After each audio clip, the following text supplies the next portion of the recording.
Monsieur le Président, il est évident que nos collègues d'en face, avec C-45, nous dirigent directement vers une série de nouveaux Wackleton.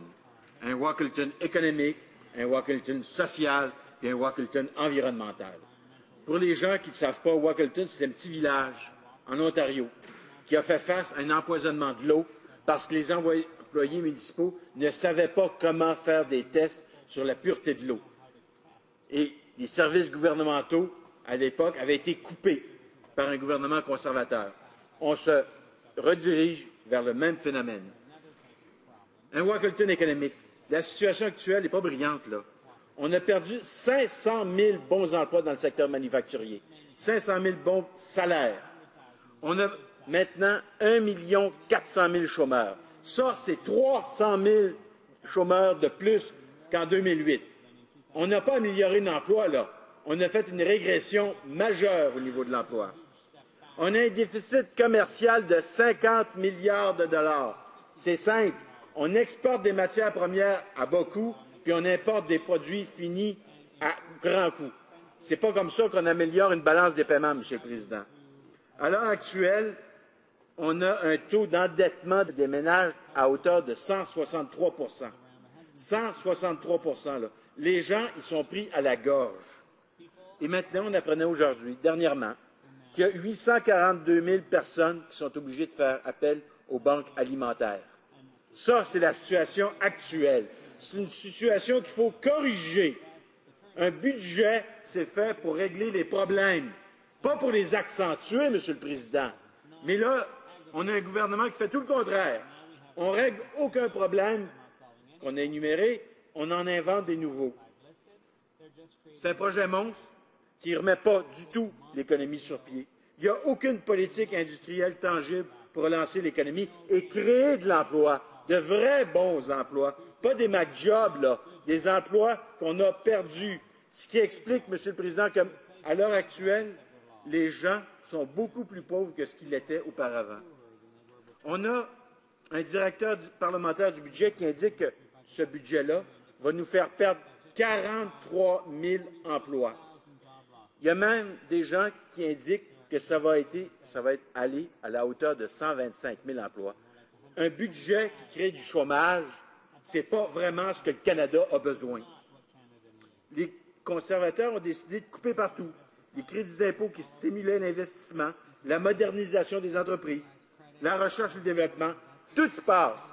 Il n'y a rien pour le Canadien, tout pour les amis. Un fiasco sur le plan social. Alors là, ils n'y ont pas été de main morte.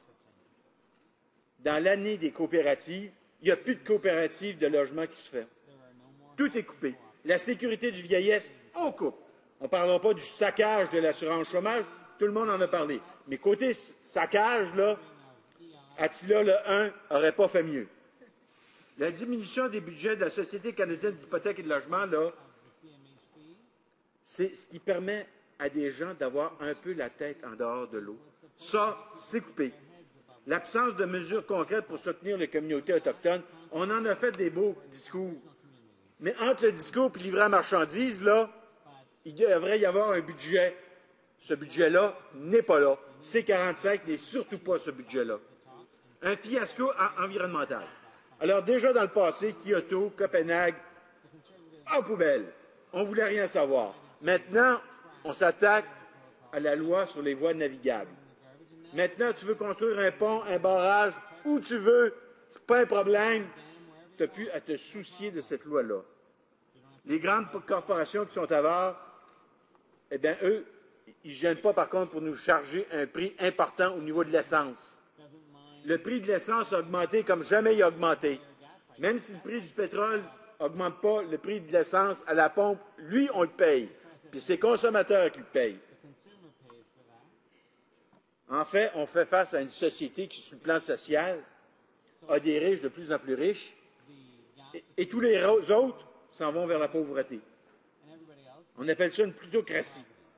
Pour les gens qui ne le savent pas, une plutocratie, ça veut dire que c'est un régime politique dont le pouvoir est réservé aux riches et aux possédants. Ce qui permet, à l'heure actuelle, de voir un phénomène où l'immense majorité des Canadiens s'appauvrissent et quelques-uns s'enrichissent sans bon sens. C'est ça, une mauvaise économie planifiée. Est-ce qu'on va sacrifier nos pêches, notre santé, parce que Excel Food, c'est un premier cas, mais il va en avoir d'autres. Lorsqu'on abandonne la supervision de la réglementation à des entreprises privées, puis on leur dit « on vous fait confiance », s'il y en a quelqu'un qui décide de tourner les coins ronds, c'est l'ensemble des Canadiens qui payent pour. Rarement les conservateurs et leurs amis. C'est les Canadiens qui se retrouvent empoisonnés, c'est les Canadiens qui perdent leurs emplois, c'est les Canadiens qui ne peuvent plus vendre leur bétail à un prix intéressant. Il est là, la pénalité. Alors, ce type de campagne budgétaire, qui est un massacre à la tronçonneuse, de tous nos services publics, de tous nos services à la population, ben c'est cette population-là qui va en souffrir. Si vous me permettez, M. le Président, je vais paraphraser Albert Einstein, qui disait « Il y a deux choses qui sont infinies, l'univers et l'incompétence des conservateurs en administration publique. Mais en ce qui concerne l'univers, je ne suis pas encore acquis de la certitude absolue. » Les Canadiens ont peur, puis avec raison. Ils se retrouvent vis-à-vis des services qui vont en diminuant, avec une situation où leur épargne disparaît, où leur fonds de pension est fragilisé. Tout est à la baisse.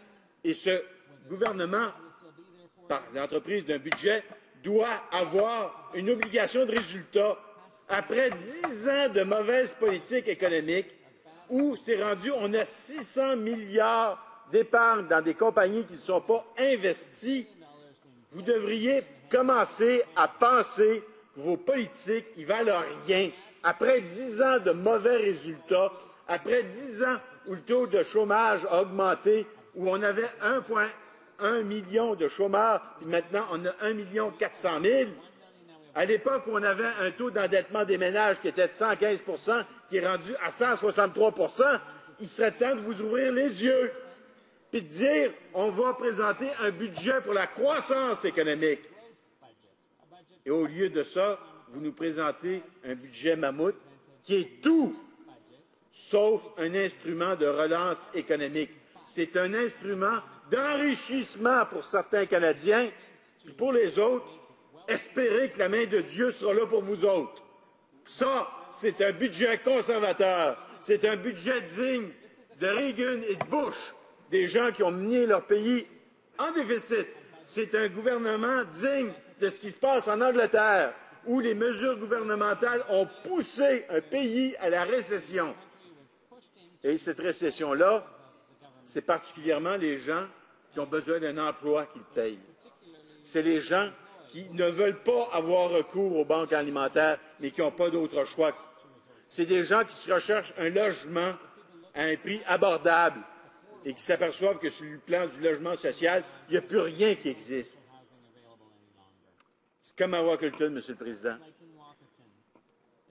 On se retrouve avec une situation où les catastrophes sont annoncées, qui n'ont fait rien pour les corriger.